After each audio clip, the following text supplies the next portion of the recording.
Yeah, I'm just gonna go sit. I'll let you set up. I'm all set up, man. Yeah? Yeah, I think so. Oh wow. Glad I was the first one here. I don't want to speak you to it. Yeah. You just beat you. It would have been tragic. Oh man, whoa, look at this. Oh. Yeah, I took Lewis's advice on ordering from corner. I realized I forgot to ask you what I was going to ask you. Yeah, I was really happy when you just walked out of the room. Yeah. Got it. Nope. Hi, Divya, right? Yeah. How are you doing? I'm good. We had dinner that one time, do you remember? Yes, yes. We actually Yours, talk about right? that, yes. We actually talk about that fairly often. Why so? When Sumant said you were trying to explain to her what Strava was. And Oh. she said, I know what Strava is, you don't need to mansplain it to me. Yeah. That was one of our favorite interactions. Thank you. Yeah. I'm glad that was memorable. Yeah. Oh, you're doing like a picture-in-picture thing? That's right, yeah. Oh wow. I just try to figure it out. Hi, Ed. How are you? Good, how are you?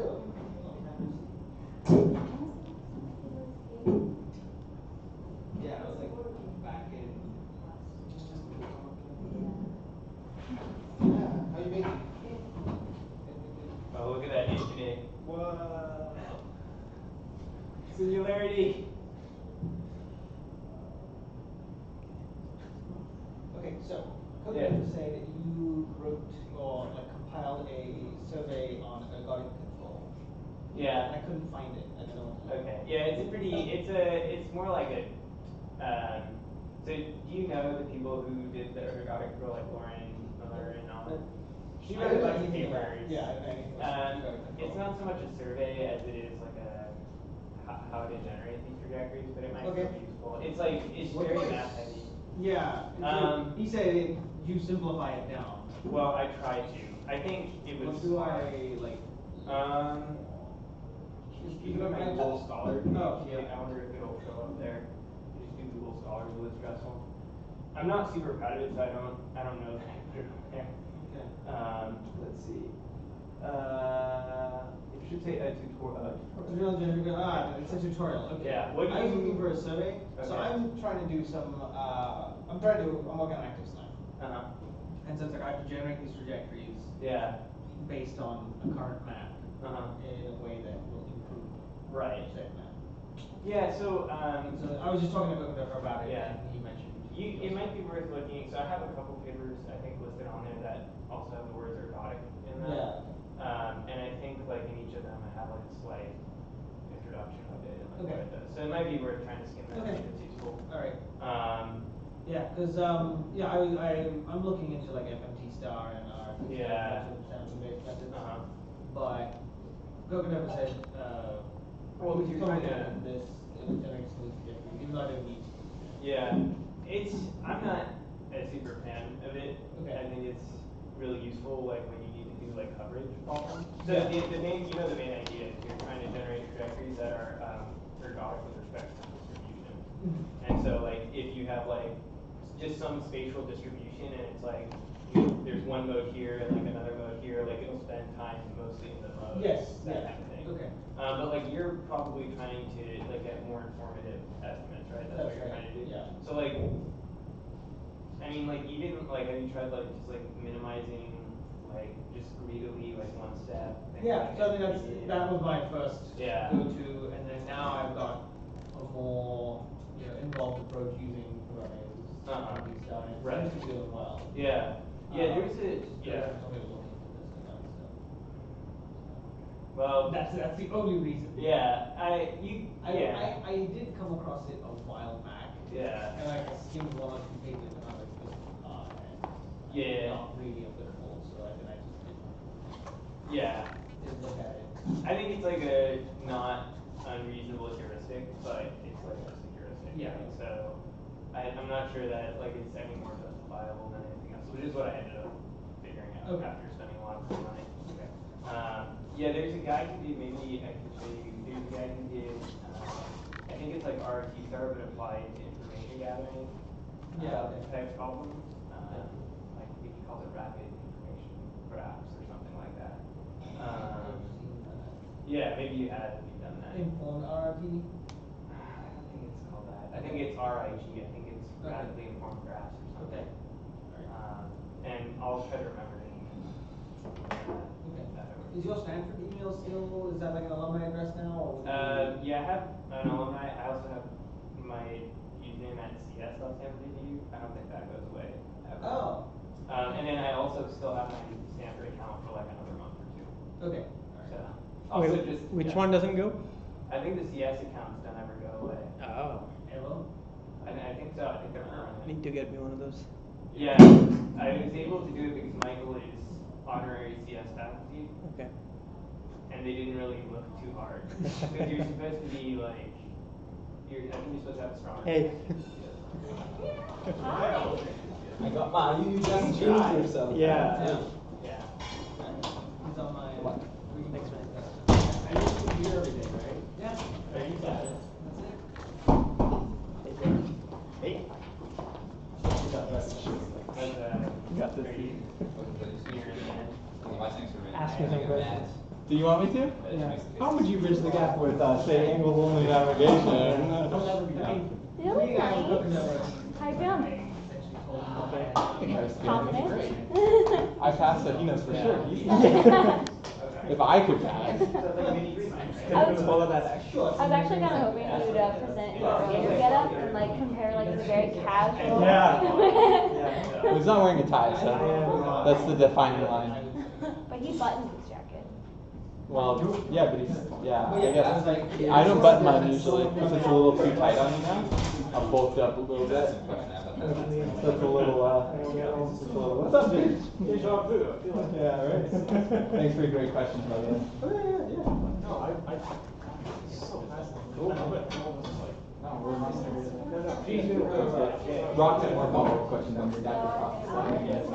He and I need to have some conversation offline because he wasn't immediately convinced of that. Yeah, I mean, of course, like, I don't even know why I didn't know. I was like, yeah, dude, this is the right head. I was like, and we're going to see another pass here. Yeah. Oh, yeah. Don't jinx it. Pass. The joke in the GBS slide is that we have to outdo this. We have to get like 3 graduations in one day. Yeah. Just like this. I know. Good luck getting any professors to sign off on that. The joke that actually I do all this on anyone to ask just to see which professors. Thanks for coming. That's funny, dude. No, I was so surprised that even Rock and Mac agreed with this. And I said on his It's a little easier. It's like they can't really lie to you. It's like, oh, I'm sorry, I'm not available. It's like, yeah, you are. Well, I mean, Actually, that's true because I got my schedule done before and they just set the first all day, yeah. So I saw that. I was like, oh, move in. That worked out pretty well. Yeah, they warmed him up. Yeah, of course. Well, like, and now we still have to go to campus at some point. It was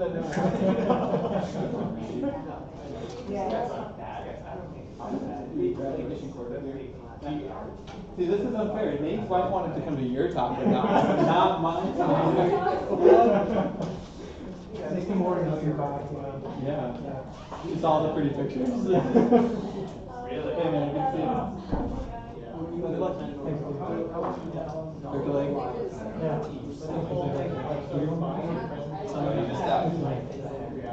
Hey, why is this error not normalized to this weird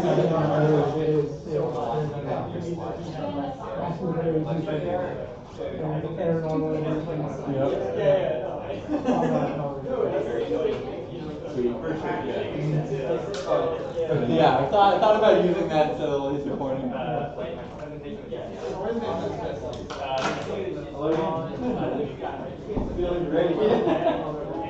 Had a beer already. Had one beer already. Nice. I won't do that.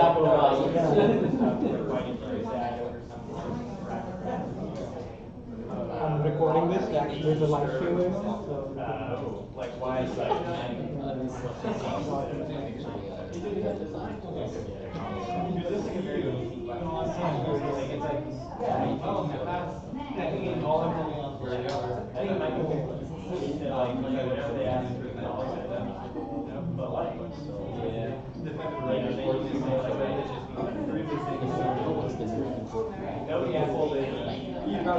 Yeah.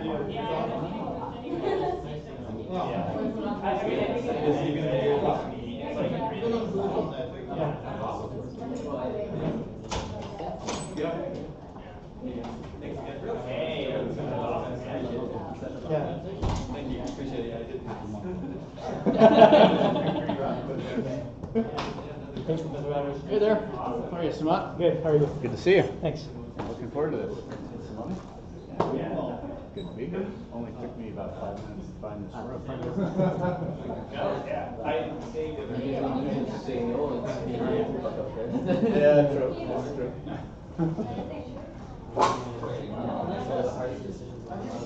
Well, all right. Never see you around. I'm always around. That's true. I'm either like in or out or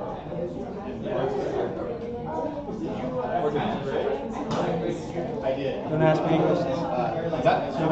Sophomore seminar, but it is hybrid 2 hours. No one asks questions. Hey. Worked out once. Yeah, it worked out. I listed it as a sophomore seminar because I'm not on the academic team. I theoretically cannot teach a freshman seminar. I'm not qualified to do that. Yeah. So, did you do, they turned Sherman's, remember how Sherman took like a freshman seminar? Well, Yeah, it looks like mine's big. the intro session caught on and said there's no longer a tenured faculty team on this. It must be a sophomore seminar. Yeah, because no real bearing.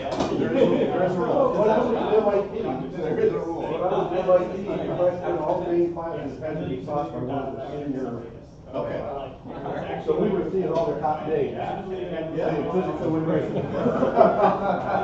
So next year, There's something. There's someone. There's someone. Yeah. Not a good one. Gotcha. You're back for more. I'm here as an observer also now. Yeah, well. We dress to reflect the quality of the content we present. I did not know that.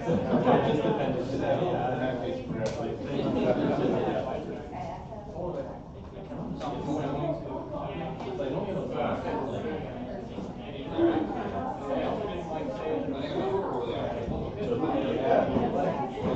I remember, what I remember is psychology, the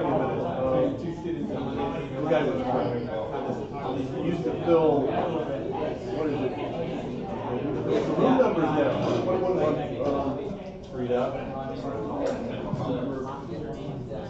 now this guy, give me a minute, stories and hacks. Now, hack, what's the big hack when you go down to the end of the Hey, Steve. third left? Thanks for coming, man.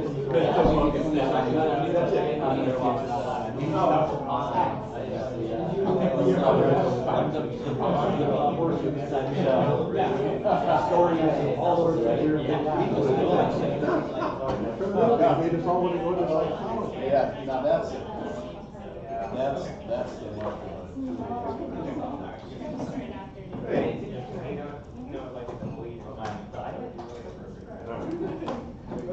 Professor Rock, I hope you got all your questions out in Josh's. No, I just got in a really bad mood. I wasn't that bad. Yeah, you should have gone first. Oh.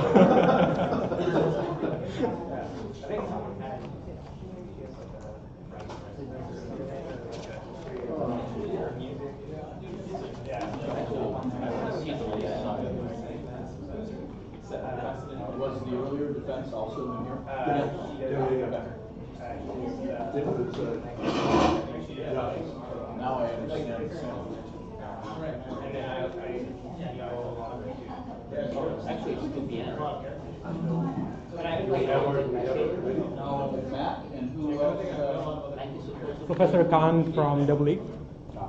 Yeah. Here he is. Yeah. Hi. I am live streaming it. Yeah. To who? to a few friends in India who decided to wake up for this at 2 a.m. The only thing is, remember to turn off the live streaming when After, yeah. the public people left. I was on an exam 2 weeks ago where they didn't do that.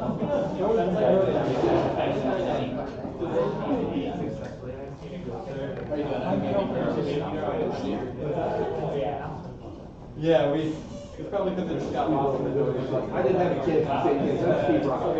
Yeah, I was Thank you for doing it. Oh, my pleasure. I've known him for a long time. Okay. And, I owe him. He saved me in India many times. We traveled in India together for 2 weeks. I mean, if nothing else, negotiating with the bus drivers to stop so I could use the restroom. That gets done to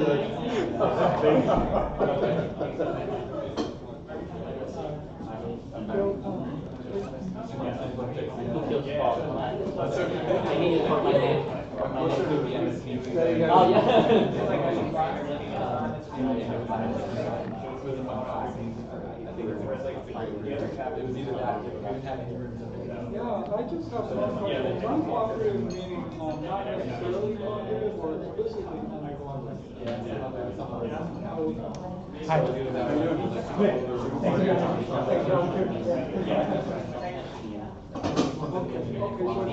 You guys coordinated on the bucket squares. Yes, yes,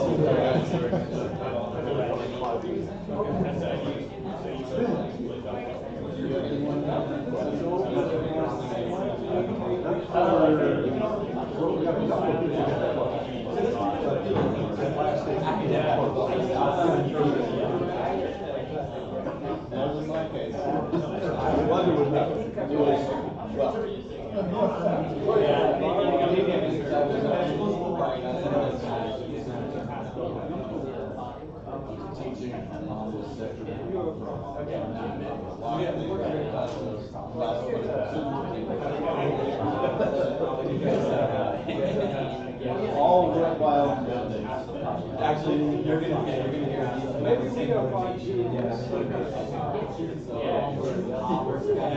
similar motivation and state of the art is not quite the same. Sorry for that. Inception. It says here, He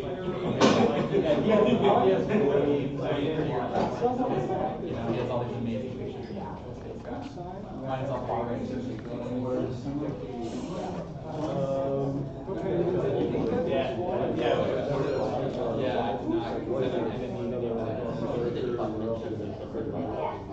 But that mine's like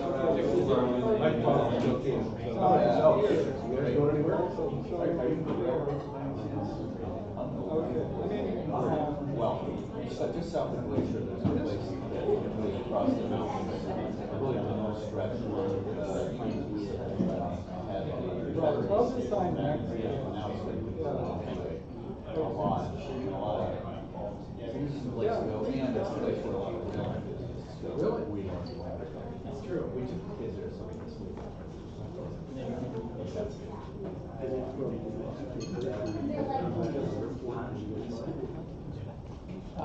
Probably.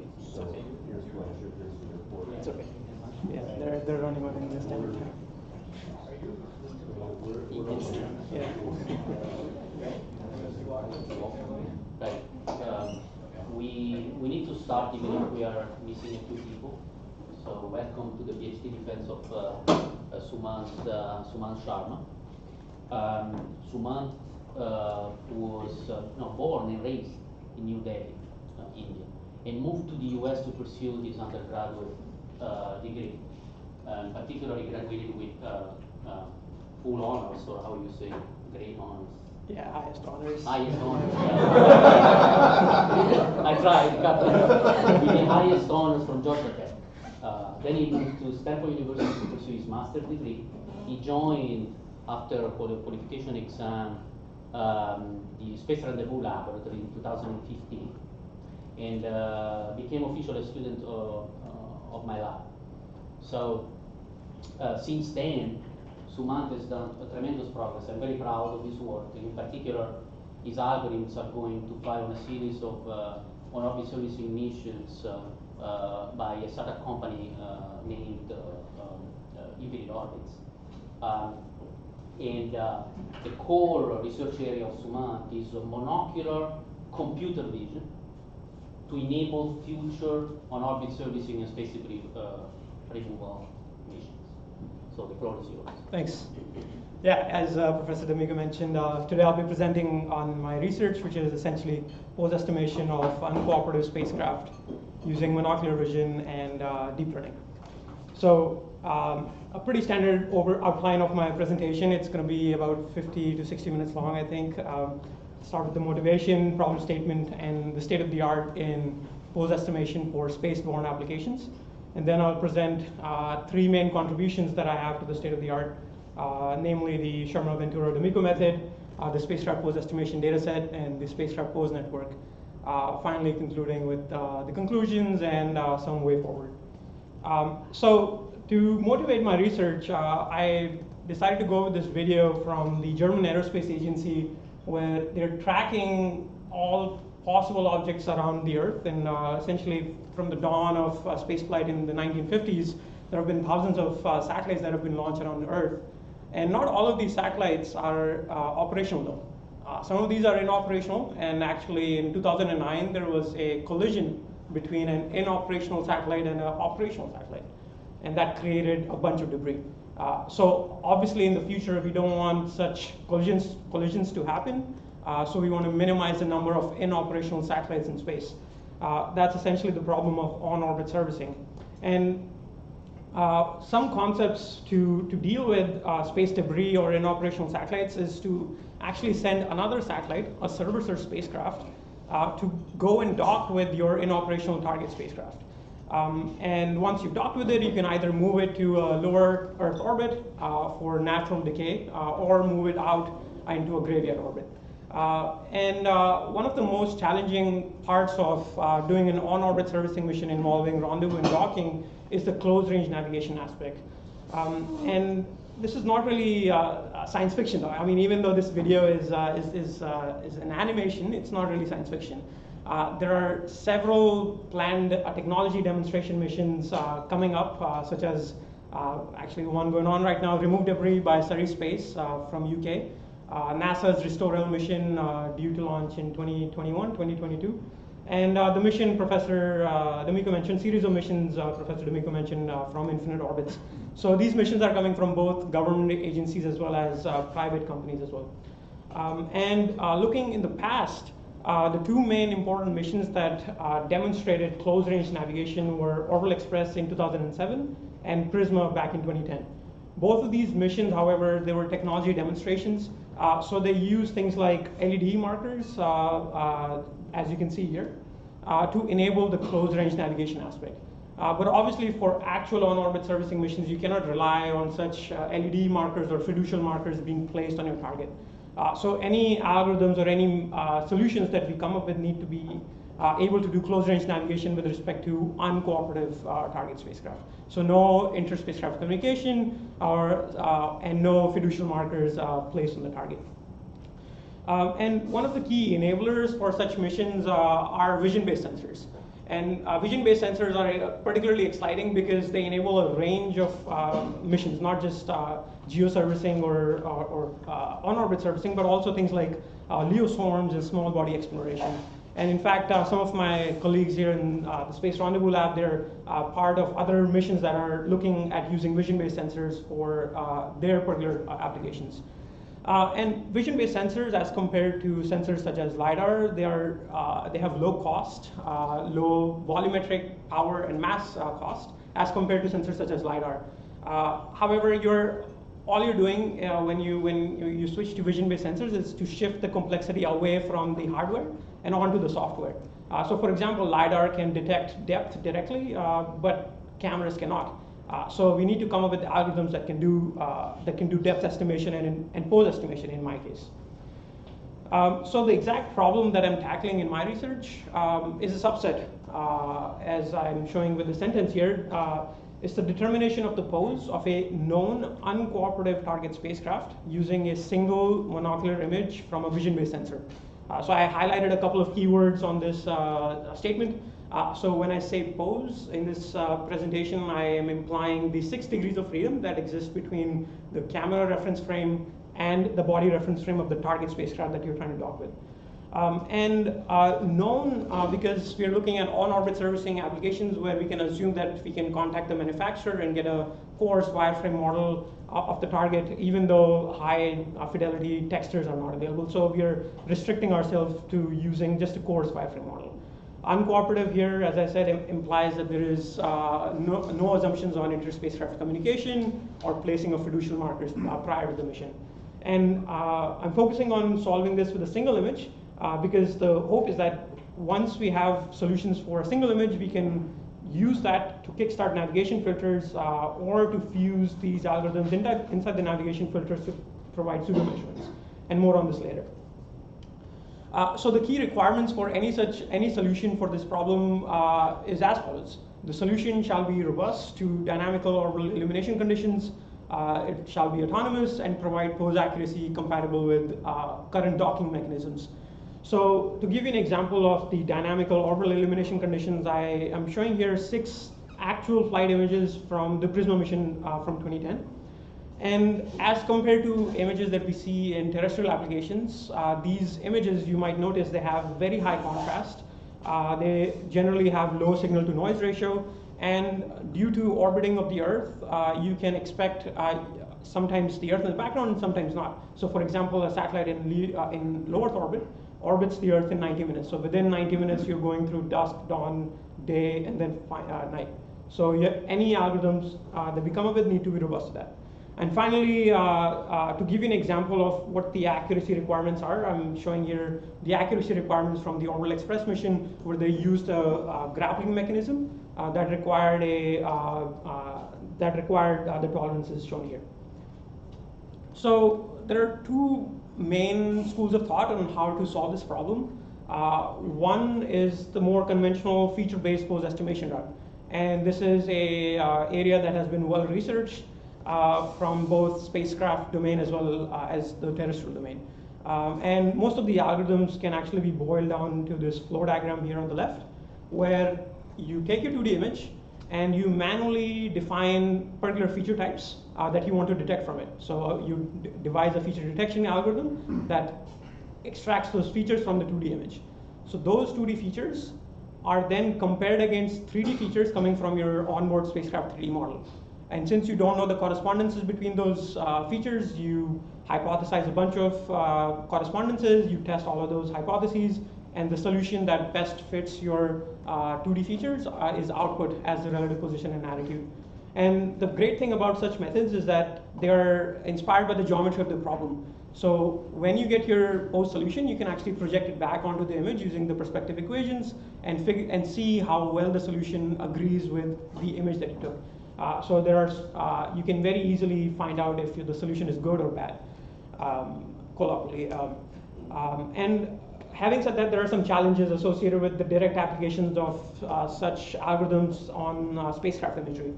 So here on the top, I'm showing some challenges from using state-of-the-art feature detectors and descriptors. So for example, here I'm showing examples using the orb feature descriptor, which is one of the most well-known feature descriptor used in terrestrial applications. And here I'm trying to match features from one image to the feature to the next image, but due to the fact that we have low image acquisition rate in this particular example, we're not able to match features from one image properly to the features from the next image. These feature descriptors are generally meant to be used for a video stream. So this is something different in our case. Many authors, including Professor D'Amico, have worked on using more primitive feature types that are robust to illumination conditions, such as edges and corners. But they themselves have their own problems, particularly involving detection of partial edges or multiple edges. And these are problems because those partial edges or multiple edges, they don't have any correspondences to your 3D model, so you're just wasting computation time processing those. And finally, even if you have a perfect feature detection algorithm going on, you still have some problems due to the inherent symmetry of some of the spacecraft. This spacecraft here from the Prisma mission is essentially a cube with some small features sticking out that break the symmetry. So if you don't detect those features, then there are multiple solutions that can fit to your cube. Finally, there are problems if you're detecting features from the background. So in this case, for example, if you detect a line segment from the limb of the Earth, you cannot really find correspondences in the 3D model, and that might bias your solution. And the second school of thought, which is much more recent, is the use of deep learning. And actually, when I started trying to draw from the domain of deep learning to solve my particular pose estimation problem, there weren't any known solutions for 6 degree of freedom pose estimation. But there were several examples out there solving computer vision tasks, such as object segmentation, depth estimation, and even bounding box estimation for things like autonomous cars. These algorithms, as compared to feature detection algorithms, they work a little differently. Instead of an algorithm designer coming up with the features that you want to detect, you let an offline training of a nonlinear transformation decide which feature types are actually the best that relate your input to the image to your desired output. So in this case, you solve the problem of hand tuning feature descriptors or feature extractors. However, their direct application of these algorithms to space applications is challenging due to 3 main reasons. The first one is obviously you need a big data set or a large data set of imagery of your target spacecraft, and it's particularly expensive and difficult to obtain that for space applications. Secondly, due to the direct mapping between your input and your output, these algorithms tend to be end-to-end, and which makes them opaque. Makes it difficult to detect when a failure is happening and judge how good of a solution you've actually obtained. And finally, there has been demonstration of how these algorithms have poor accuracy on image sources which are different from the sources that you use during training. So if you don't have imagery from your camera flying in space, then it's difficult to generalize the solution. So having covered the state of the art, I will now present the overview, the general landscape of the contributions to the state of the art that I'm making here. As I said, there are 2 schools of thought, feature-based methods and deep learning-based methods. I would start with feature-based methods, where I did a comparative assessment between pose estimation techniques, where I compared the output of these pose estimation techniques using Monte Carlo simulations, simulating synthetic imagery and doing a performance characterization and seeing the pros and cons of each technique and outputting a decision matrix to enable the development of further algorithms. So that actually resulted in the development of the SVD method, which is a method I came up with that is a feature-based method that, again, solves the pose estimation problem. And then I drew inspiration from deep learning methods to solve the pose estimation problem using classification. So I'll talk about that today. And what I saw from these 2 different types of methods was that feature-based methods tend to have high accuracy, but they only provide that high accuracy for a limited number of images, so there is a lack of robustness. And on the other hand, with deep learning, the good thing is that since you can train the algorithm to be robust to a variety of different conditions, they are generally good at robustness, and I'll define robustness later on, but the accuracy is low and it's hard to quantify the uncertainty. And drawing the pros of each method, I came up with the spacecraft pose network, which fuses hopefully the best parts from feature-based methods and deep learning-based methods. And I'll talk about that today in my presentation. And as part of the development of this spacecraft pose network, I also generated the first large-scale pose estimation data set for spacecraft applications, and I'll also show you some images and videos from that data set today.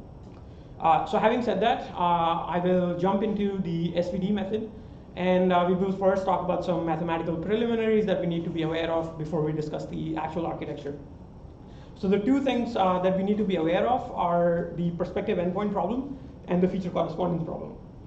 The perspective endpoint problem actually relates the 3D features shown here in green in XI to the 2D features detected in the image plane shown here as UI and VI, using for example, a pinhole camera model.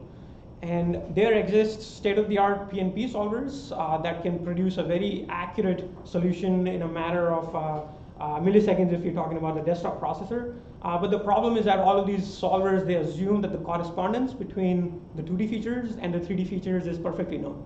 But in our case, since we are doing the pose estimation problem using a single image, correspondences are not known, and we don't have any a priori information.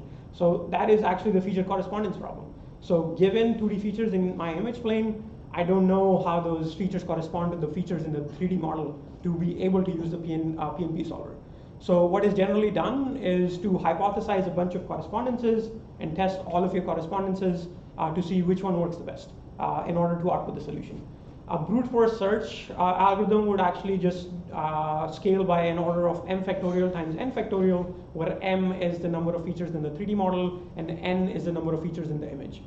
A state-of-the-art solver can be called about 1,000 times for a case such as this.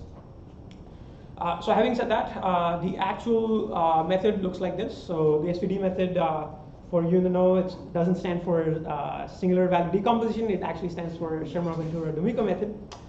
I don't know why I chose this acronym, but it works.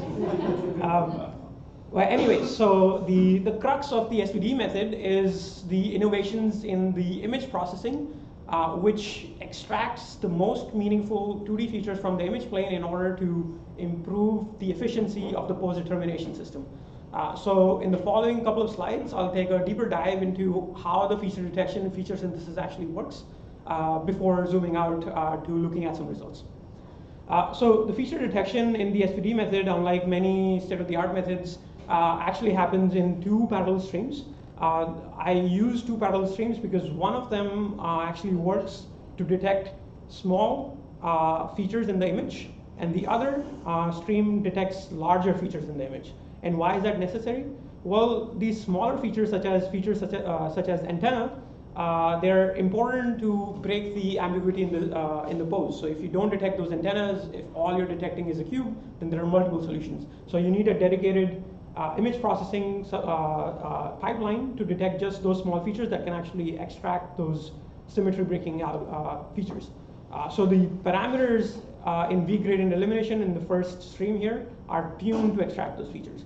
In the second stream, we are just focusing on extracting larger feature types, such as the ones that are coming from the solar panel. And finally, we fuse the features coming from both of them to output a single stream of features.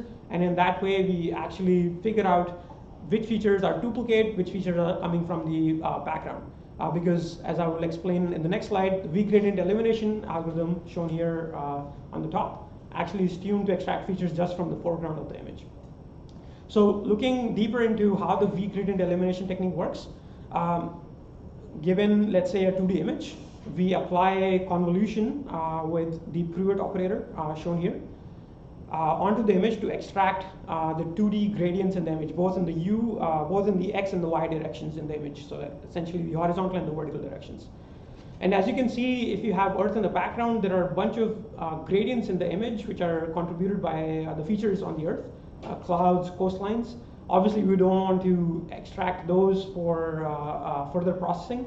So what we do is we actually fit, I fit the exponential probability distribution function to the histogram of gradients, and then threshold the image in order to remove all the gradients coming from the background. The key insight here is that the gradients in the background are actually softer in the sense that the gradient is not as high in its intensity as compared to gradients in the foreground. So in that manner, we remove gradients in the background. Finally, we can just output those gradients for edge detection, but actually I go one step further, and I actually detect a 2D region of interest in the image plane. The way I do that is by fitting a normal cumulative distribution function to both the X and the Y direction, and that gives me a indication of where the target object starts and where it ends. And in that way, I output a resulting region of interest.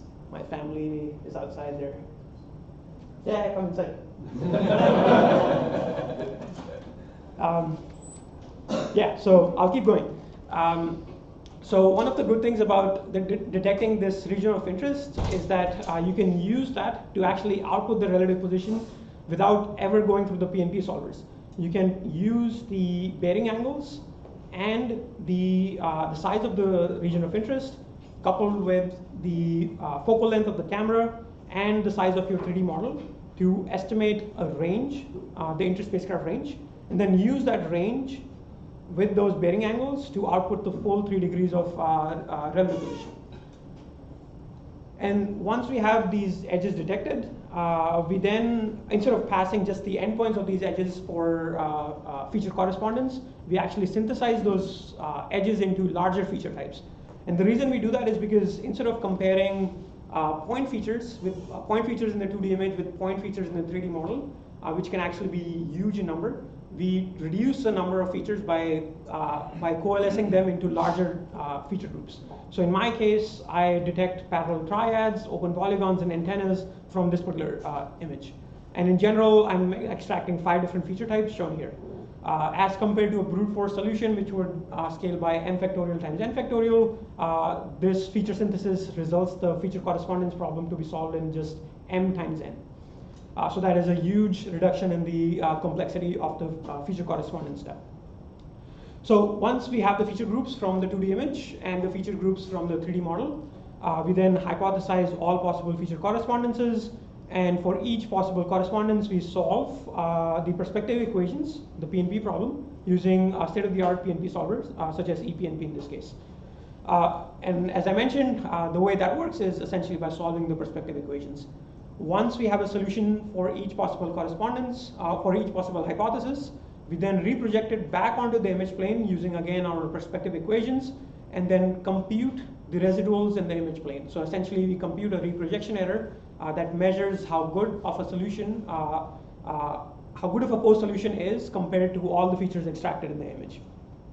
And once we have our top solutions, we further refine them using the Newton-Raphson method and output it as our post solution. So that was the method, and now looking at some qualitative results on actual flight imagery from the Prisma mission. I'm showing here a montage of 25 images from the Prisma mission. And as I mentioned earlier, we are using the reprojection error, the amount of residuals in the image, to characterize the confidence that I have in my output solution. So in this case, I output 5 images as high confidence, about 7 of them as low confidence, and the rest of them only outputting relative position. In this case, there weren't enough features detected in the image, so we only output the relative position computed using the V-gradient elimination technique. And as you can see, the solutions are actually, they fit quite well onto the image for the high confidence, generally well for low confidence, apart from this case where we have the symmetry problem. And for the rest of the images, we have a very tight bounding box around the target, except for one case where we have the limb in the Earth, Earth limb in the background. And I'll get to why that is the case in a couple of slides. Quantifying the pose, I introduced 2 metrics here. One is error in translation, ET, which is just an absolute difference between the true translation and the estimated translation, and ER, which is an error in attitude, which is nothing but a difference in the quaternion representation of the estimated relative attitude and the true relative attitude. Note that the ground truth for computing these errors in this particular case is coming from high fidelity flight dynamic products computed after flight for the Prisma mission, which are accurate to about degree level for the relative attitude and centimeter level for the error in translation.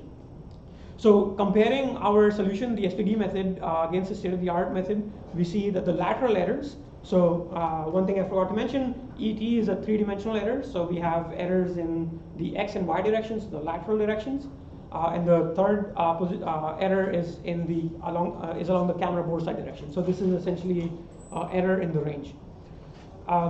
So comparing the errors, we see that the lateral errors for the position are quite comparable between the 2 methods, between our method and a state-of-the-art method. But we have a much higher accuracy for ER. And we're also faster in our computational runtime. And since we have this capability of outputting confidence in our solutions, if we only look at the high confidence solutions, which was output about 20% of the times, our solution is about order of magnitude better than all solutions in general, and 2 orders of magnitude compared to the state-of-the-art method. And looking at the computational runtime breakdown in this pie chart here, we see that the bottleneck is actually the PNP problem, which is essentially calling the PNP solver multiple times. And 92% of the times, 92% of the computational runtime was contributed by calling this PNP solver. And the rest of the image processing steps are actually quite small. So in summary, the use of the V-gradient elimination technique and the hybrid approach in image processing resulted in an accurate and high confident solution, even in some cases Earth in the background. The use of feature grouping reduced the search space for feature correspondence and resulted in a faster computational runtime compared with state-of-the-art method such as RANSAC. And finally, one of the challenges though was the computational complexity at test time, which I think I forgot to mention this, but these runtime numbers are actually for my laptop processor. So if we port this algorithm on a flight processor, this would be, let's say, an order of magnitude more. Depends on the processor, but these are just some representative numbers. And one last thing was the hand tuning of the image processing parameters. So as you can see, we have good solutions for even cases where we have Earth in the background. But since in my feature detection step, I did not particularly account for this edge case where we only have a Earth limb in the background, we were not able to detect enough features on the target itself, and that's why we didn't have a solution. So this is really a cat and mouse chase problem, because there are so many edge cases. There is a long tail of edge cases, and trying to come up with parameters, hand-tuned parameters for each one of them is really difficult, which is, I think, one of the strong suits of deep learning-based methods, which is my second, I guess, contribution to the state of the art, even though if you look at recent papers for 6 months, past 6 months, maybe this algorithm is obsolete, but we now have the newer spacecraft pose network to compete with those newer state-of-the-art methods. But essentially, let's take a deeper dive into this pose classification method using a CNN. And before I jump into the architecture, again, let's get aware with a couple of mathematical preliminaries. 2 concepts. One, the convolutional neural network, what it is, and how it is trained, which is essentially the backpropagation technique. So a convolutional neural network is essentially a series of convolutions. We saw those convolutions in the feature detection algorithms in the previous section of the presentation. It's essentially convolving a 2D matrix with our 2D matrix, which is the image, and then outputting that as a intermediate product using just dot products. And once you've done the convolution in one location of the image, you just repeat the process for the rest of the image to output your intermediate image. And if you do it a bunch of times with a bunch of different kernels, you can resize the image, in this case, for example, from 752 by 580 down all the way to a single vector. So in this case, for example, we convolved the image with 6 different kernels, and that resulted in these 6 different images, which were then which then resulted in 6 other images, intermediate images, which got transformed further down the line to output a single vector. So this is really the concept of the convolutional neural network. The key here is that we don't know what these kernel values are. So these kernels, they could be random values in the beginning, but we really want to train them to extract features which work the best for our particular application. So the way that happens is through the backpropagation technique, which essentially says that once you have the output of your convolutional neural network, or CNN, so in this case a 16 by 1 vector, you compute a loss function, which is a difference between the output and the expected output. So in our case, for example, that could be the pose that we expected and the output pose from the CNN. And once we compute the difference, we compute the Jacobian, which is just a partial derivative of the loss function with respect to each of the kernel values, and then update the kernel values with respect to the computed gradient. Generally, in deep learning methods, you take constant steps down the gradient. So for example, you have a learning parameter, a constant learning parameter, which sequentially steps down the well of minimization until you are satisfied with your kernels, and then you're ready with your CNN, and you can use it at test time. So with that out of the way, let's look at how we can solve the post-estimation problem using classification. The concept is quite simple.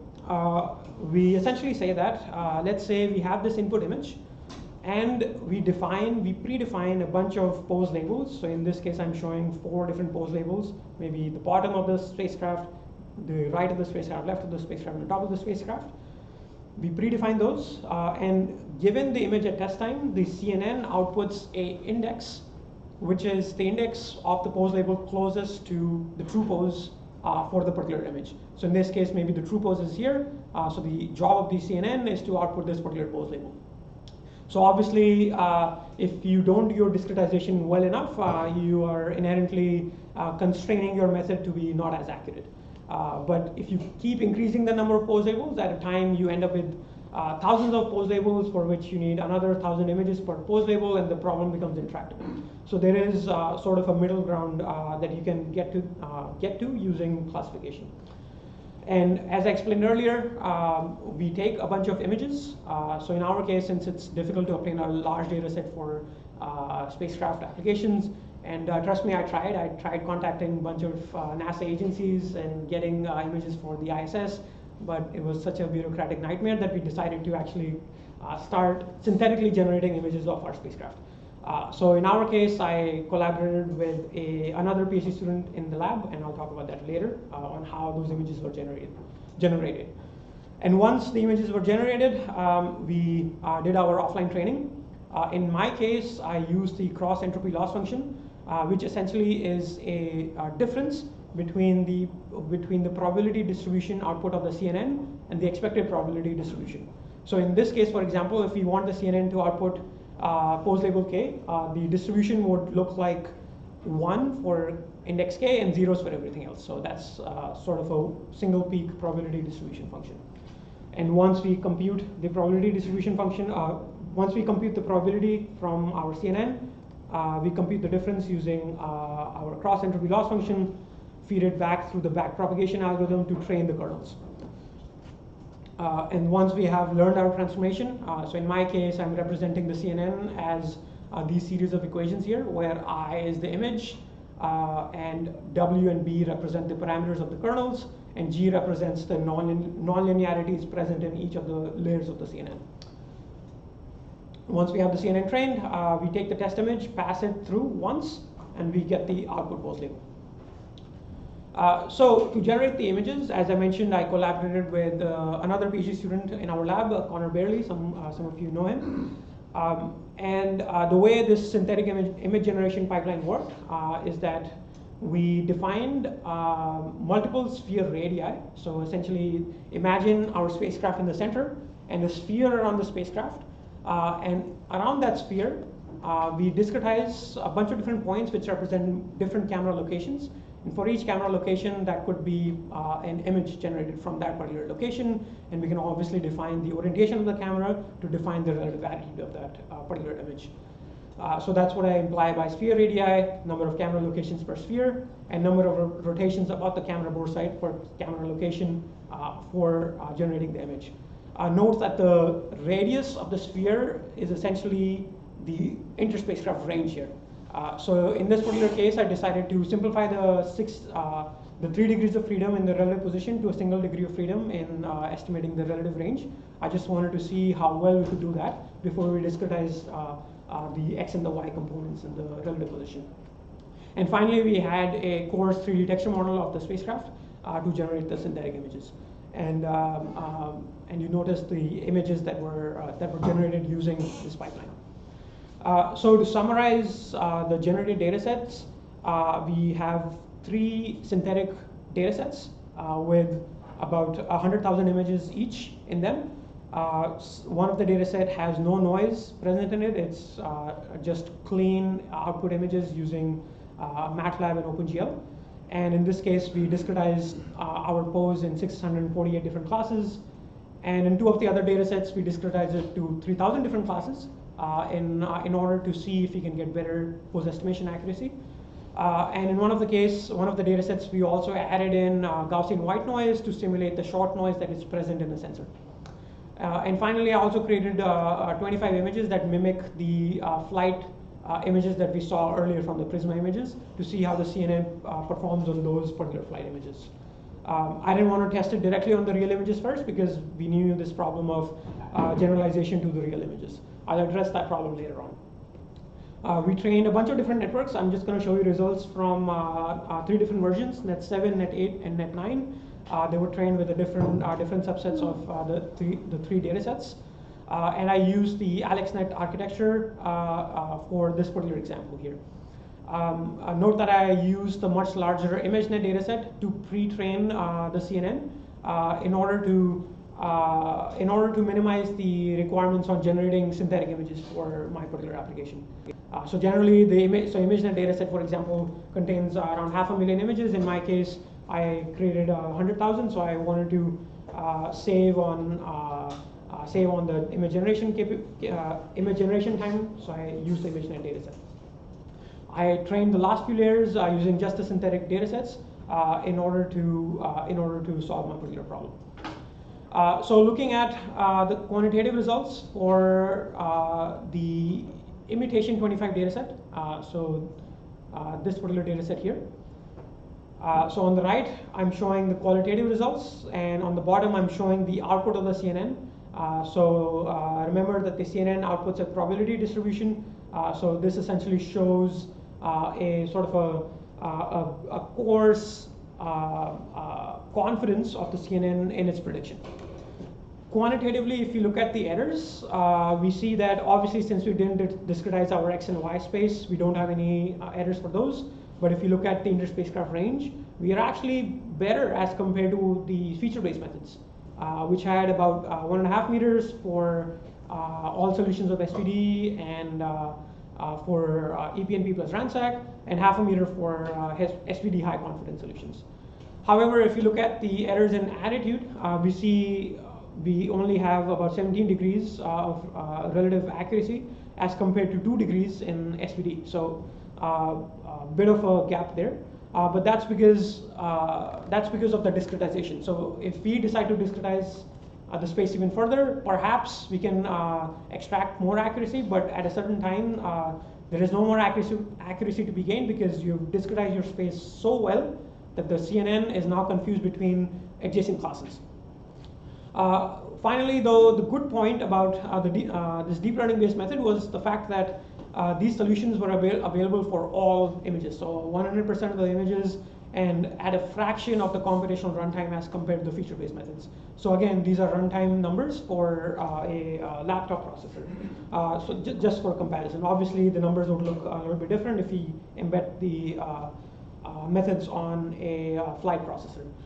A caveat though is that the CNN method has a much larger memory footprint as compared to a feature-based method. So that's something to keep in mind depending on the target application. So just as a summary for this pose classification method, we saw that given synthetic images for training, pose classification using a CNN can perform I think there's some grammatical error in that sentence, but pose classification using a CNN can perform quite well on synthetic imagery. Real images still need to be tested, coming in later slides. But obviously there are some challenges. One of them is that this particular method is always estimating the inter-spacecraft range. It's not estimating the full 3 degrees of relative position, so that needs to be addressed. I already mentioned the pose accuracy is constrained by the granularity of the discretization of the pose classes. And finally, pose accuracy on actual camera images is constrained by fidelity of the synthetic image generation. So the synthetic images that we saw earlier, later on in a slide, compare them with actual flight imagery, and we see that there is a gap between those two, and that results in challenges in training the CNN to perform well on actual images. This is something I improve using the spacecraft pose estimation dataset. which is finally my last contribution. So it's essentially two contributions, but I'm presenting them side by side. The spacecraft pose network, which is a new method of pose estimation that combines the best parts about the feature-based methods, the best parts about the deep learning-based methods into a single network. While developing this method, I also generated the spacecraft pose estimation dataset, which is the first of its kind large dataset, high fidelity dataset for training deep learning methods, testing them, validating them on flight imagery. So the spacecraft pose network, from the outset, we wanted to design it so that it could generalize, it could be trained on synthetic images and be generalized to real images. And the reason is obviously we don't have real images from a spacecraft prior to the mission that is flown. So in an actual on-orbit scenario, all the images that you have access to are the images that you're generating on ground using a simulator or maybe lab-generated imagery. So in the spacecraft pose network, we use a convolutional neural network, which is, as I mentioned, a powerful feature extraction method to estimate the relative attitude using a hybrid classification and regression methodology. We also use the extracted features from the CNN to output a 2D bounding box. The reason we do that is that we can use the 2D bounding box and the estimated attitude and compare it against the image to estimate the relative position using a PNP-like method. In that way, we are injecting the geometry of the problem back into this method in order to quantify the uncertainty and also to detect when there are any outliers that we are outputting. So with that, in the next couple of slides, I'll take a deeper dive into how the bounding box detection works, how the attitude inference works, how the position estimation works, before zooming out to see how the network is actually trained. So first, let's get the bounding box detection out of the way. I decided to use a state-of-the-art object detector, in this case the faster RCNN method, to detect a single 2D bounding box around the target spacecraft. So I'm providing a citation here. I'm not going into too much detail here because this is really a state-of-the-art method.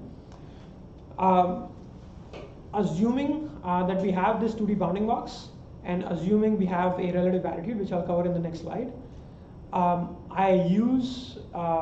came up with the Gauss-Newton algorithm to estimate the relative position. And the way that works is essentially it constrains the estimated 2D bounding box to tightly fit the reprojection of the wireframe model that we have available on board onto the image plane. So in this case, what that means mathematically is that I'm minimizing the Euclidean distance between the 4 extremal points of the reprojection, shown here in green, and the corners of the bounding box, shown here in red. And obviously I constrain the minimization to the perspective geometry. So in this case, again, we are using a pinhole camera model. So we are estimating the relative position, TBC, using this particular constraint. And since this is a Gauss-Newton algorithm, we need to initialize the algorithm, and we initialize it using the weak gradient elimination technique that we saw in our SPD method.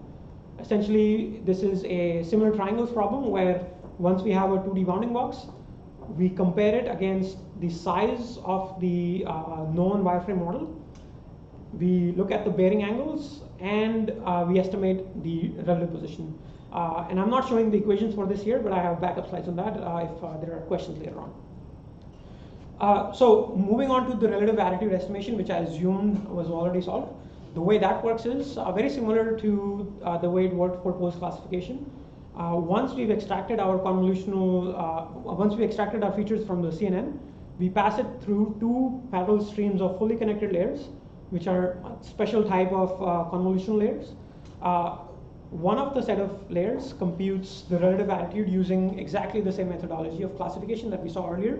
I discretize my attitude space, and I output a probability distribution with respect to the expected output of the attitude. However, we saw that the problem with that approach was the level of discretization. So therefore, I have this parallel set of fully connected layers, which takes the output of this set of fully connected layers and regresses further to estimate a finer estimate of the relative attitude. And the way I do that is through two loss functions that I show here in purple for the first fully connected layers and in yellow for the second fully connected layers. This is a modification of the cross entropy loss function that we saw earlier. I'm adding a regularization parameter in order to add some robustness so that the network trained on synthetic images could generalize to real images. And for regression, I compute a probability distribution output based on the expected regression that I'm hoping to occur in the estimation. So for example, what I mean by that is, for example, if we have the true attitude which fits between two different attitudes, the probability distribution for this particular case would be scaled by the angular difference between the attitude class 4 and the true attitude, and angular difference between attitude class 5 and the true attitude. So in that way, we look at, let's say, the 5 closest attitude classes. We look at their angular differences with respect to the true attitude, and we compute a softer probability distribution as compared to the probability distribution that we're expecting from classification. And again, I add in a regularization parameter here to add some robustness to the training. So one of the key advantages of using the spacecraft pose network is the uncertainty quantification that comes in bundle with the algorithm. So I take the output of my bounding, CNN, the bounding box, the relative attitude, and the relative position, and I compute an independent estimate of the uncertainty in the produced solution. So there are a bunch of steps in both the algorithms. Bear with me here for a little bit. So for the relative attitude, I sort the predefined attitude classes according to the angular differences between the estimated relative attitude and the predefined attitude classes. I then rearrange the output of branch 2 according to the index computed by this sorting here. Once we have that, we've essentially sorted our output such that the attitude classes which are closer in the relative attitude space are actually closer on the x-axis, which allows us to fit a half normal distribution to the output of the branch 2. And once we have the half normal distribution, I look at the standard deviation of that distribution and I convert it to the quaternion space given the knowledge of the predefined attitude classes to estimate the uncertainty in the estimated relative attitude and the output of the CNN. Once we have that, we reproject our wireframe model back onto the image using the estimated relative position, and I compute the residuals of the extremal points. The same extremal points that I mentioned a couple of slides ago. Once we have the residuals, in this case, a simple L2 difference between the expected corners of the wireframe model using the estimated relative attitude and the reprojection. I then compute the uncertainty in the relative position using the Jacobian of the Gauss-Newton algorithm. So with that, let's go to how this network was actually trained, how the method was actually trained. So for that, I came up with SPEED, which is Spacecraft Pose Estimation Dataset, which is an amalgamation of two concurrent developments in my lab, in our lab, where we have two complementary sources. One, which is a augmented reality source, a source that creates synthetic images of the target spacecraft, overlays it on actual Earth imagery to create, again, hundreds of thousands of images. And on the other hand, a robotic source, which in our lab we call the testbed for rendezvous and optical navigation, or TRON, to generate real imagery using a full-scale mock-up of the target spacecraft. And we surround the spacecraft with calibrated light boxes that produce realistic Earth albedo conditions. We also made part of our dataset publicly available so that everyone can use the same common benchmark to test their algorithms. One of the challenges I faced throughout my research was every time I would read a paper, they would use their own dataset. I wouldn't have access to their dataset, so I wouldn't know how I compared to them, how their technique performed on my kind of imagery. So To solve that, we made this dataset publicly available, and I partnered up with the European Space Agency to organize an international competition on pose estimation, which is currently going on. It's about to end at the end of this month, where we see entries from universities across the world and also commercial companies testing their algorithms against each other. Once the competition ends, hopefully we can have a more apples-to-apples comparison for all possible methods out of the literature. So how are the synthetic images generated in this case? As compared to the image generation pipeline that I set up in collaboration with Connor, this pipeline uses a improved 3D texture model of the target. It uses a calibrated camera model for the Prisma flight imagery. Also models the distortion parameters, the barrel and the pincushion distortion parameters. In my case, in this pipeline, I'm now using the full 60 degrees of freedom to come up with the relative pose for the camera locations. And I'm using actual Earth imagery and time information from the Himawari 8 meteorological satellite to act as images in the background to create realistic looking conditions. So in this case, for example, I'm showing a montage of 4 images. These are, I think, 100 megapixels across. So I crop and scale them according to the time information for which I want the image generated versus when the image was captured using the satellite, the meteorological satellite. I'm not going into the detail of how that works, but again, we can talk about that later after the presentation. So comparing the speed synthetic imagery with the synthetic imagery that I generated in collaboration with Connor against actual flight imagery, we see the speed imagery qualitatively aligns much better as compared to the imagery that we had before. That's because of better modeling of the distortion parameters in the camera model, as well as better texture models of the target spacecraft. And that we can see here in this histogram. I unfortunately chose to show this via a log versus log plot. I also have a linear versus linear if you can't see it in log versus log. But what I want you to notice is the fact that the speed synthetic imagery follows the Prisma imagery quite well. So the histogram matches quite well as compared to the imagery that we had previously. So the peak here is actually corresponding to the noise in the image, and the higher value image intensity correlation is coming from better modeling of the textures and reflection properties of the target spacecraft. So that allows us to create images that look like this. So we've put the Earth in the background. We use Gaussian blurring to emulate the depth of field.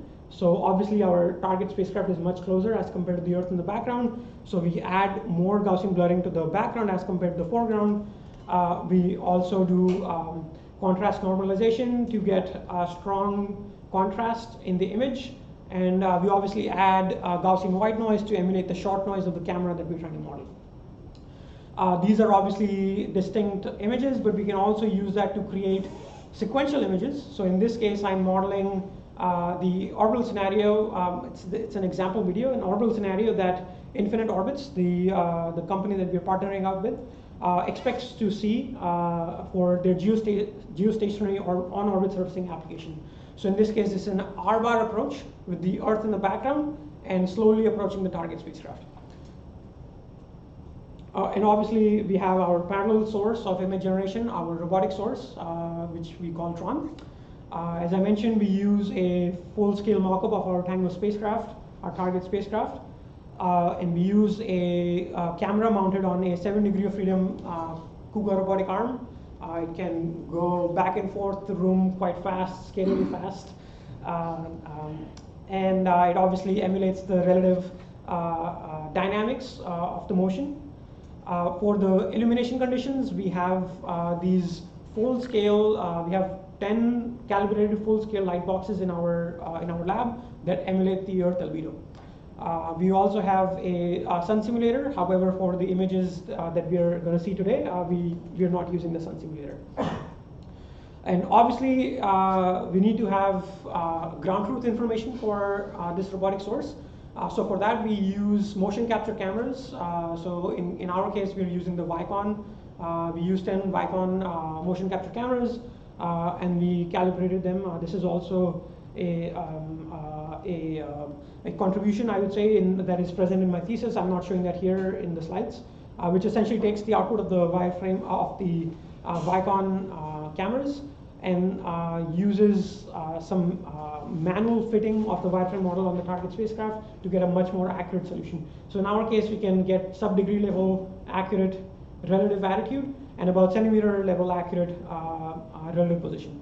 And we use that ground truth to mask out stuff in the background. So obviously in this video you saw some artifacts, and we can remove that by masking using the ground truth information, similar to what we did with the synthetic images. This just shows a distribution of all the images that we've captured. In this case, I'm showing a scatter plot of 16,000 images. We have images from 3 meters all the way to 40 meters. Obviously, we cannot do 40 meters with Tron. We are constrained to about 3 to 5 meters with Tron. But with synthetic images, we can do all the way to hundreds of meters. In my case, I'm limiting to 40 meters. And we've sampled the relative attitude quite well using synthetic images. And we've also sampled the relative attitude in Tron, but not to the extent that we've been able to capture using synthetic images. So with that, I just wanted to summarize the data sets that we've able to capture using speed.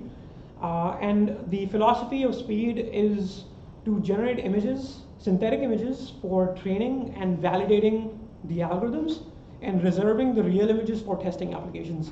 Even though we have capability of generating quote-unquote unlimited number of images, we don't want to extinguish the images that we've already captured, and we want to be systematic in how we test our algorithms. And we want to be representative of how an on-orbit servicing application would play out, where they will only have access to synthetic images prior to the mission, and they would be only able to test their algorithms on real images. So that's what's shown here in this table. Obviously, we have many more images for synthetic cases as compared to real cases. Also notice that I've generated 2 different data sets, essentially modeling the point gray camera that we have in our Tron facility, and the camera model that was used in the Prisma flight, Prisma mission. So with that, we train our SPN method that we talked about a few slides ago. A couple of notes here that, again, SPN was only trained on synthetic images and was validated and tested solely on real images. The 5 convolutional layers in the network were pre-trained using, again, the much larger ImageNet dataset. The relative attitude in this case was discretized to 1,000 different classes as compared to 3,000 that we saw earlier. But the hope is that since we have the regression, we can get a much more accurate solution. And finally, I just wanted to mention that we can use the same method for multiple targets and even multiple geometries within the same target. So I just show here the loss function that I use for that. I'm not showing you any results today for multiple targets. However, the results are in backup slides and also in my thesis. So just looking at qualitative results, I have results from 4 different data sets. The ones on the left are from the speed synthetic test set and the speed real test set, which is essentially Tron images. And the ones on the right are, these are actual flight imagery. So these are 25 images from the Prisma mission and 25 synthetic images modeling the images that we have from the Prisma mission. So this is important because we wanted to see, given everything the same pose, the same illumination conditions, how well can the CNN go from synthetic images to real images? So in order to see how well we can bridge the gap between imagery in order to obtain the performance, the accuracy performance using our method. So quantitatively, looking at the numbers, so these are numbers just for the SPN method across these 4 different data sets. We see that the mean translation is at centimeter level for speed synthetic, as well as for the rest of the data sets. For speed real images, we see that actually interspacecraft accuracy is much better as compared to actual flight imagery. Why is that? Well, because the Tron imagery was captured at a much lower inter-spacecraft range, so only 3 to 5 meters, whereas actual flight imagery came from all the way from 5 meters to 20 meters. So in order to get a better sense of the accuracy, I scale the errors by the inter-spacecraft range and also by the camera field of view in order to see the differences, in order to normalize the differences across different camera models. So when you look at the normalized translation errors, we actually see quite comparable performances between the speed real images captured using Tron and actual flight imagery. So this is actually good news because this implies that we can use Tron imagery to create similar looking imagery to flight imagery, and we can use that imagery for on-ground validation. We see the same story for errors in the attitude, albeit the errors in attitude are worse for Tron imagery, and the reason is Tron imagery captures much more difficult conditions where we've clipped most of the spacecraft out of the image plane to see how well the SPN method can generalize to only seeing part of the spacecraft, as compared to the actual Prisma images where we always saw the entire spacecraft.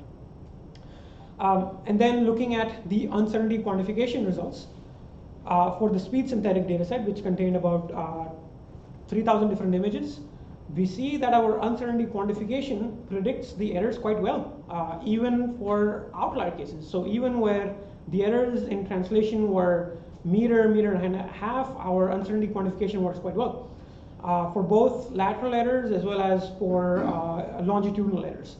The same story for the error in attitude. However, we do see that errors in attitude, essentially our uncertainty quantification is constant for most of the images unless there is an outlier case. So this is not quite as promising as error in translation. However, we still have this behavior where the uncertainty quantification predicts the outliers. So that is good news. And now comparing the SPN method against other state-of-the-art methods. So in the first 3 rows, we have feature-based methods that we saw earlier. We have a state-of-the-art deep learning method, which is essentially the method we saw earlier. And we have our SPN method. So we see centimeter level accuracy in lateral errors a little better as compared to everyone else.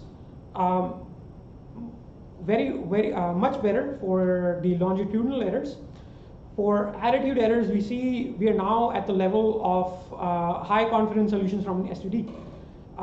Note that we still have a bit of a gap between the estimated attitude and the knowledge of the ground truth. So ground truth here is known up to a degree level. So there is still some performance gains that are on the table that could be improved upon later, but it's still the same orders of magnitude as SVD.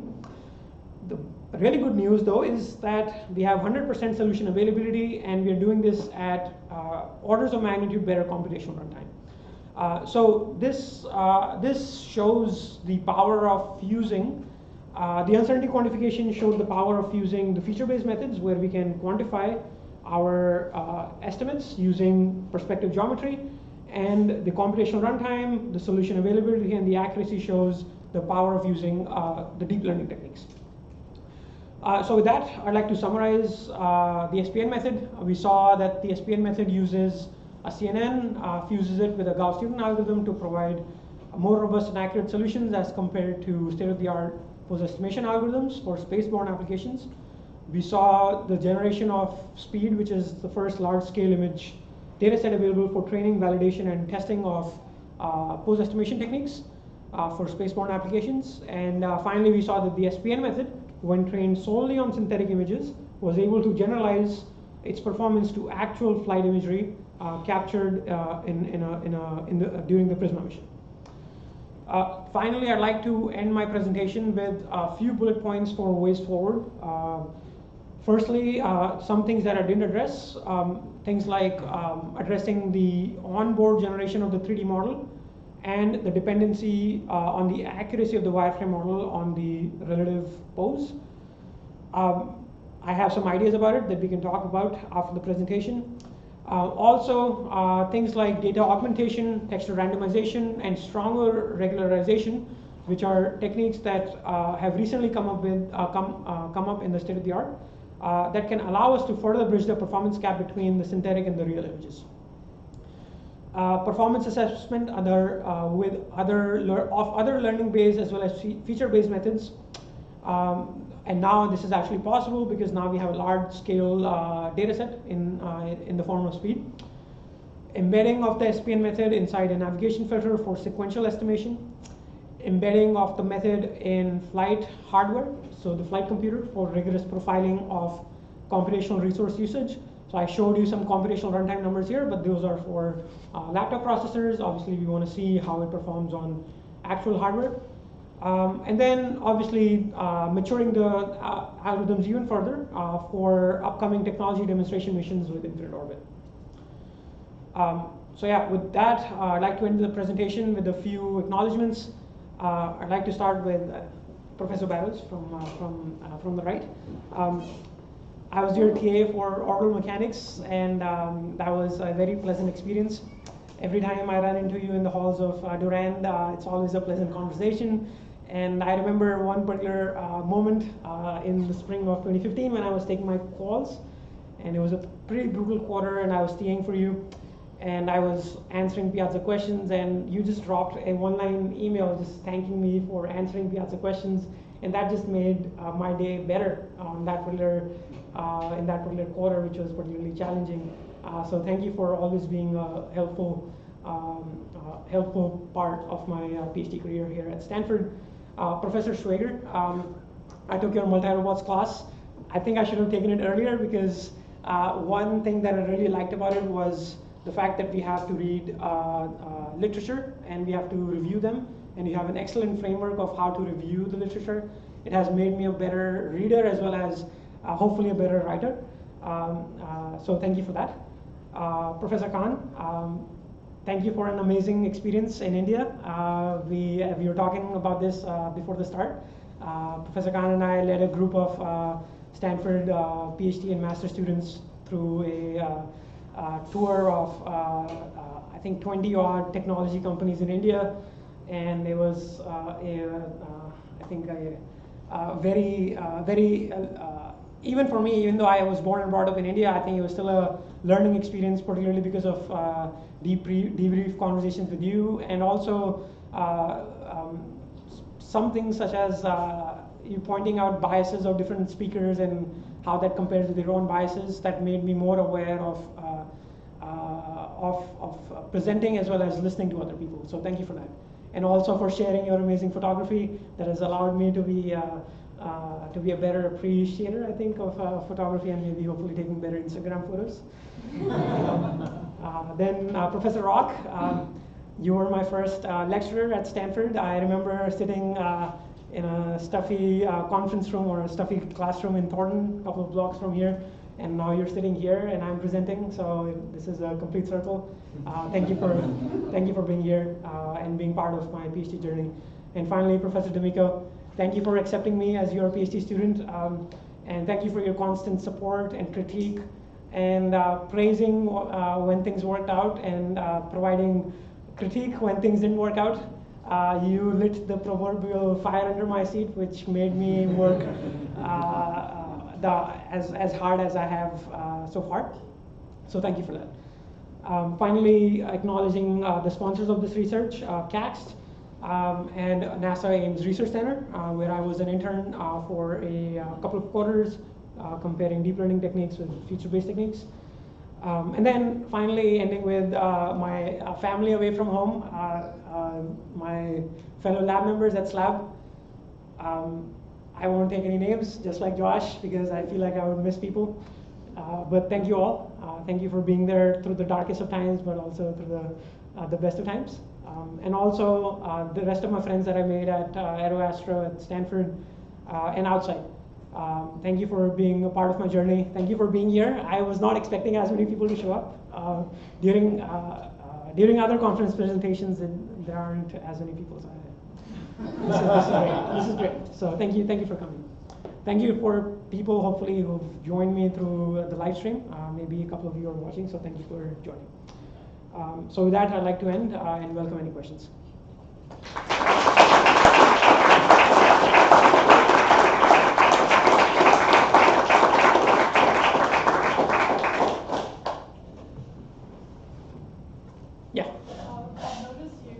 also has sequence images. I was wondering if you had thought to exploit the assumption that the host must be time continuous, so that might be boost your confidence in your estimation. If you have a previously confident estimate. Yeah, that's an excellent point, because that's essentially what a navigation filter would exploit, where the pose from the prior image is able to generate a better measurement and also better estimate for the next image. In this particular research, I haven't explored that. However, there is current research going on at SLAB where we are fusing these pose estimation techniques with a navigation filter, where we use the estimate from the previous image in order to aid the estimation for the next image, but also to fuse the technique as a pseudo measurement generator for the navigation filter. I do have some results, I think, in the backup slides, where I do pose estimation on subsequent images. We do see good results there, but obviously this is purely for a single image. This would only get better if we would fuse this in a navigation filter. One challenge, though, that I would point out is generally navigation filters employ knowledge of the dynamics of how the pose is evolving, and that's not necessarily a strong suit in this particular application, because if you're performing constant maneuvers, or if the target spacecraft is performing constant maneuvers that you're not aware of, then your dynamic filter sort of goes out of whack. So that makes it a little bit more challenging. So, so this is good that we can actually fuse this with a navigation filter. So you exploit the geometric structure from your wireframe model, straight lines and right angles and all that. So what sort of modifications would you have to make if you were doing pose estimation on some unstructured body, like asteroid or rocks? Yeah. So this is a consideration I made in the paper for, so where let's say I had spherical bodies or ellipsoidal bodies. So for example, if you have antennas that are not necessarily a very strong edge, but it's more like an ellipse, in those cases, again, you would use your gradient, and you would define a new feature group that is using the gradients to come up with those particular feature groups. This is a strong suit of feature-based methods where you can define these particular geometries that you know are going to exist in the spacecraft, but it's also in a way a negative point, because for every different geometry you have to tune your feature detection for that particular geometry. And if you come up with a different target, or if a target looks different from how you expected it to look, then those assumptions start to break down. Steve? This is really cool. Can you think of any other applications beyond space where this might be useful? Potentially, maybe like precision landing on a truck. Yes. So Steve and I partnered up for a competition where we did landing on trucks. At that time, I was using feature-based techniques heavily, but maybe now I think I can do a better job with the SPN method, because we can now leverage the fact that we have images of an F-150 available on Google, and train the method much more robustly as compared to defining the geometry of the F-150 and then getting to the competition and not knowing, oh, now it's not an F-150, it's a Ram 1500, so everything breaks down. So, yeah, so precise landing on trucks is good. Also, applications such as search and rescue on in a flooded scenario, detecting humans. So not doing pose estimation for objects, but maybe doing pose estimation for humans could be a possible extension. That's also an active area of research, but again, we can use the same SPN method and do it that way.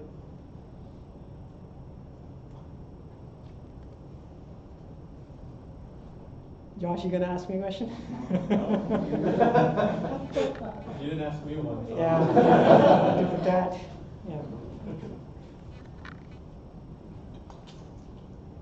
Okay, well, if there are no, this is the last call for questions. You'll never have a chance.